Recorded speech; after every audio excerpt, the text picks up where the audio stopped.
এইটো মই আপোনালোক ইমান মানে বিতংকে ক'ব নোৱাৰিম, কাৰণ আমাৰ ওপৰত এটা হাই কামাণ্ড বোলা বস্তু আছে। তেখেতসকলে কথাবিলাক স্পষ্টকৈ ক'ব। আলোচনা কৰাটো আপোনালোকে যি ধৰণৰ গম পাইছে, ময়ো ঠিক তেনেকুৱা ধৰণৰ গম পাই আছোঁ। আলোচনাটো কৰিব পাৰে, কৰাটো ডাঙৰ কথা নহয়। যে আলোচনা কৰিলে যে কিবা এটা ৰিজাল্ট পাব, আমাক কি লাগে? আমাক ৰিজাল্ট লাগে, হয় না নহয়? আমাক ৰিজাল্ট লাগে। এটা ৰাজনীতি দল হিচাপে চবৰ লগত কথা পাতিব পাৰে। এটা মিত্ৰতাৰ কথা যদি ভাবি আমি গম পাব লাগিব। ইয়াৰ কাৰণে মই এই বস্তু ক'ব বিচাৰিম যে ওপৰ মহলে আমাক স্পষ্টকৈ ক'ব পাৰিব। মিত্ৰতা হোৱা নোহোৱাটো সময়ত দেখা যাব।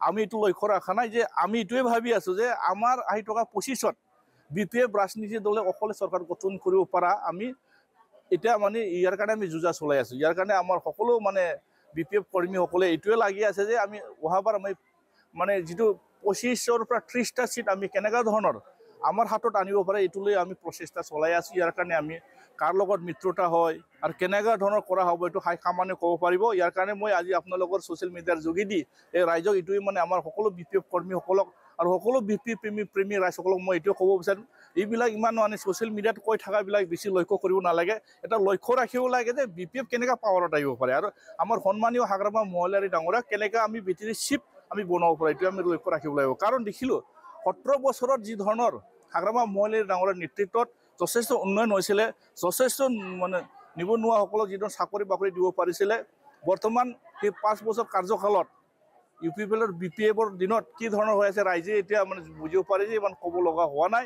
চব বুজিব পাৰিছে। ইয়াৰ কাৰণে মই এই মিত্ৰতাৰ বিষয়ত ইমান মানে আপোনালোকৰ কথা মানে ক'ব বিচৰা নাই, ওপৰ মহলে স্পষ্ট ক'ব পাৰিব। এইটো এটা কথা আছে, আপোনালোকে দীপেন বড়ো আমাৰ এটা বড়োসকলৰ এটা ষ্টুডেণ্ট অৰ্গেনাইজেশ্যনৰ সভাপতি। ৰাজনীতিৰ তেখেতে কি কৰিব বিচাৰিছে, কি কৰিব বিচাৰে তেখেতসকলৰ মতে নচলে। কাৰণ এটা ৰাজনীতিৰ আমাৰ যিটো উদ্দেশ্য আৰু এটা মানে সংগঠন, এটা ছাত্ৰ সংগঠনৰ উদ্দেশ্য বেলেগ বেলেগ। তেখেতৰ ক'ব লগাখিনি কৈছে, তেখেতসকলে ক'ব পাৰে যে আমাৰ জনগোষ্ঠীৰ ভিতৰত তেখেতক লক্ষ্যটো এনেকুৱা ধৰণৰ চাব পাৰে যে বড়ো অকল ৰাজনীতিত নাথাকে নহয়, BPF অকল বড়োসকলে নাই, সকলো জাতি জনগোষ্ঠী, সকলো ভাষা ভাষী আছে, সকলো ধৰ্মীয় লোক আছে। আমাৰো মানে এটা মানে চেণ্ট্ৰেল কমিটিৰ আছে, তেখেতসকলে মানে আলোচনা কৰি ভালকৈ চিন্তা কৰি কেনেকুৱা ধৰণৰ কৰিব পাৰে এইটো কৰিব। কিন্তু দীপেন বড়োক কোৱাটো আমি মানে তেখেতক অনুৰোধ কৰি ধন্যবাদ কৰিছোঁ, যাতে তেখেতে কাৰো এটা পক্ষৰ লগত ৰাজনীতি যাতে নকৰে। ইতিমধ্যে অভিযোগ উঠিছে UPPৰ বহু মানে নেতা পালি নেতা। এইটো মই আপোনালোক ইমান মানে বিতংকে ক'ব নোৱাৰিম, কাৰণ আমাৰ ওপৰত এটা হাই কামাণ্ড বোলা বস্তু আছে। তেখেতসকলে কথাবিলাক স্পষ্টকৈ ক'ব। আলোচনা কৰাটো আপোনালোকে যি ধৰণৰ গম পাইছে, ময়ো ঠিক তেনেকুৱা ধৰণৰ গম পাই আছোঁ। আলোচনাটো কৰিব পাৰে, কৰাটো ডাঙৰ কথা নহয়। যে আলোচনা কৰিলে যে কিবা এটা ৰিজাল্ট পাব, আমাক কি লাগে? আমাক ৰিজাল্ট লাগে, হয় না নহয়? আমাক ৰিজাল্ট লাগে। এটা ৰাজনীতি দল হিচাপে চবৰ লগত কথা পাতিব পাৰে। এটা মিত্ৰতাৰ কথা যদি ভাবি আমি গম পাব লাগিব। ইয়াৰ কাৰণে মই এই বস্তু ক'ব বিচাৰিম যে ওপৰ মহলে আমাক স্পষ্টকৈ ক'ব পাৰিব।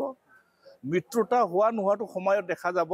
আমি এইটো লক্ষ্য ৰখা নাই যে আমি এইটোৱে ভাবি আছোঁ যে আমাৰ আহি থকা 25ত BPF ৰাজনীতি দলে অকলে চৰকাৰ গঠন কৰিব পৰা আমি এতিয়া মানে ইয়াৰ কাৰণে আমি যুঁজা চলাই আছোঁ। ইয়াৰ কাৰণে আমাৰ সকলো মানে BPF কৰ্মীসকলে এইটোৱে লাগি আছে যে আমি অহাবাৰ আমি মানে যিটো 25ৰ পৰা 30টা চিট আমি কেনেকুৱা ধৰণৰ আমাৰ হাতত আনিব পাৰে, এইটোলৈ আমি প্ৰচেষ্টা চলাই আছোঁ। ইয়াৰ কাৰণে আমি কাৰ লগত মিত্ৰতা হয় আৰু কেনেকুৱা ধৰণৰ কৰা হ'ব, এইটো হাই কামাণ্ডে ক'ব পাৰিব। ইয়াৰ কাৰণে মই আজি আপোনালোকৰ ছ'চিয়েল মিডিয়াৰ যোগেদি এই ৰাইজক এইটোৱে মানে আমাৰ সকলো BPF কৰ্মীসকলক আৰু সকলো BPF প্ৰেমী ৰাইজসকলক মই এইটোৱে ক'ব বিচাৰিম, এইবিলাক ইমান মানে ছ'চিয়েল মিডিয়াত কৈ থকাবিলাক বেছি লক্ষ্য কৰিব নালাগে। এটা লক্ষ্য ৰাখিব লাগে যে BPF কেনেকুৱা পাৱাৰত আহিব পাৰে আৰু আমাৰ সন্মানীয় হাগ্ৰামা মহলাৰী ডাঙৰীয়া কেনেকৈ আমি বেটেৰী চিপ আমি বনাব পাৰে, এইটোৱে আমি লক্ষ্য ৰাখিব লাগিব। কাৰণ দেখিলোঁ 17 বছৰত যি ধৰণৰ হাগ্ৰামা মহলাৰী ডাঙৰীয়াৰ নেতৃত্বত যথেষ্ট উন্নয়ন হৈছিলে, যথেষ্ট মানে নিবনুৱাসকলক যিধৰণৰ চাকৰি বাকৰি দিব পাৰিছিলে, বৰ্তমান সেই 5 বছৰ কাৰ্যকালত UPPৰ BPFৰ দিনত কি ধৰণৰ হৈ আছে ৰাইজে এতিয়া মানে বুজিব পাৰে যে ইমান ক'ব লগা হোৱা নাই,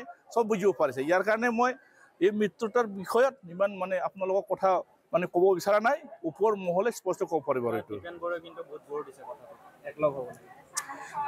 এটা কথা আছে, আপোনালোকে দীপেন বড়ো আমাৰ এটা বড়োসকলৰ এটা ষ্টুডেণ্ট অৰ্গেনাইজেশ্যনৰ সভাপতি। ৰাজনীতিৰ তেখেতে কি কৰিব বিচাৰিছে, কি কৰিব বিচাৰে তেখেতসকলৰ মতে নচলে। কাৰণ এটা ৰাজনীতিৰ আমাৰ যিটো উদ্দেশ্য আৰু এটা মানে সংগঠন, এটা ছাত্ৰ সংগঠনৰ উদ্দেশ্য বেলেগ বেলেগ। তেখেতৰ ক'ব লগাখিনি কৈছে, তেখেতসকলে ক'ব পাৰে যে আমাৰ জনগোষ্ঠীৰ ভিতৰত তেখেতক লক্ষ্যটো এনেকুৱা ধৰণৰ চাব পাৰে যে বড়ো অকল ৰাজনীতিত নাথাকে নহয়, বি পি এম অকল বড়োসকলে নাই, সকলো জাতি জনগোষ্ঠী, সকলো ভাষা ভাষী আছে, সকলো ধৰ্মীয় লোক আছে। আমাৰো মানে এতিয়া মানে চেণ্ট্ৰেল কমিটিৰ আছে, তেখেতসকলে মানে আলোচনা কৰি ভালকৈ চিন্তা কৰি কেনেকুৱা ধৰণৰ কৰিব পাৰে এইটো কৰিব। কিন্তু দীপেন বড়োক কোৱাটো আমি মানে তেখেতক অনুৰোধ কৰি ধন্যবাদ কৰিছোঁ, যাতে তেখেতে কাৰো এটা পক্ষৰ লগত ৰাজনীতি যাতে নকৰে। ইতিমধ্যে অভিযোগ উঠিছে ইউ পি পি এলৰ বহু মানে নেতা পালি